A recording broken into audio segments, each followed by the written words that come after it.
All right, let's dive into a secret that really gets to the heart of American democracy. We're going to use a pretty revealing broadcast from 1975 to uncover this really controversial relationship between the CIA and the press. You know, it all really boils down to this fundamental question, one that fueled some explosive hearings back in 1975, but is, wow, just as relevant today. When national security and a free press collide, who do you trust? Where do you even draw the line? Okay, so this is where the story really kicks off. 3 dozen. According to a bombshell report in 1973, that's how many American journalists were supposedly working for the CIA. I mean, just let that sink in. It was an allegation that was going to shake the foundations of, well, pretty much everything. But here's the thing. This wasn't some instant nationwide scandal. You'd think it would be, right? Nope. The fuse was lit by just a single story in one newspaper. A story that, and this is the weird part, almost every other news outlet just decided to ignore. So let's bring in a key player here, journalist Stuart Loory. He explained that this all started with a story in the Washington Star by a guy named Oswald Johnson. And get this, it cited high-level CIA sources claiming about 36 journalists were working with the agency. The story said 6 of them from major news outlets were going to be terminated, but the rest, they were staying on. So what happened next? A media firestorm? Nope. Crickets. Almost nothing.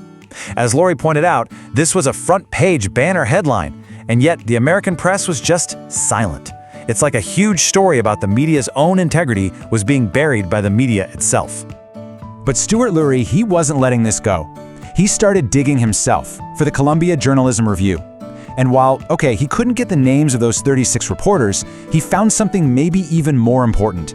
He uncovered the system, the actual methods the CIA was using to work with the media. And what he found was just, wow, a whole playbook of tactics. This wasn't just about paying a few reporters under the table. They had partial ownership in foreign papers. They were using journalists to spread misinformation. And check this out. They were even getting their hands on unpublished notes from reporters who probably had no idea. This was a complete system. So when you boil it all down, this whole complicated relationship really served 2 main goals. First, gathering intel, basically using reporters as unofficial spies. And second, propaganda, using news outlets to plant stories and shape what people thought, especially overseas during the Cold War. Now, to really get that second part, the propaganda thing, you gotta know the lingo.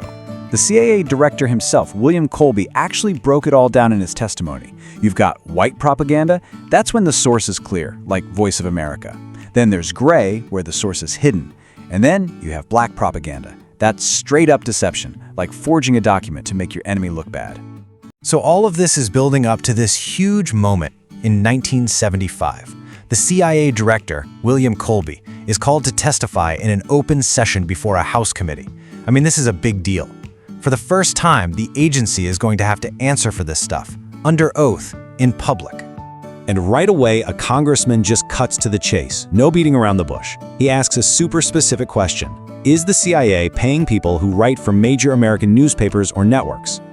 And Colby's answer is just a masterclass in Washington speak. He says yes. I mean, it's a direct admission. But listen to how carefully he words it.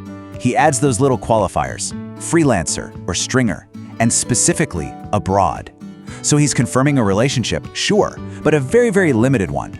He's steering way clear of talking about full-time staff at major US outlets.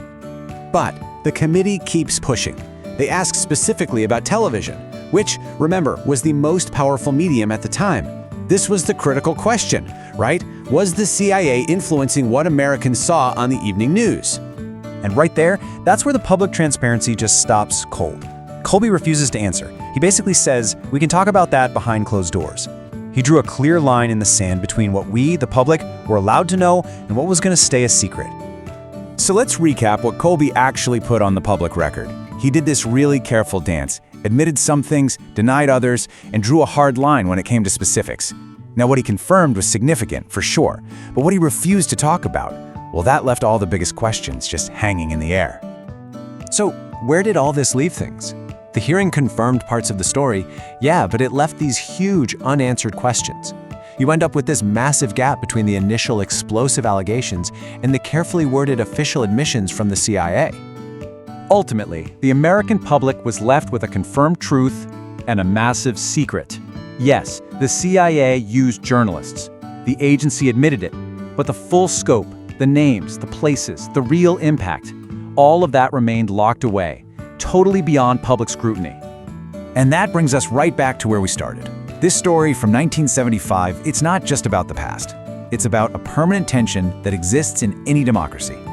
When covert operations meet public information, who gets to decide what the public has a right to know? And maybe the most important question of all, who watches the watchers?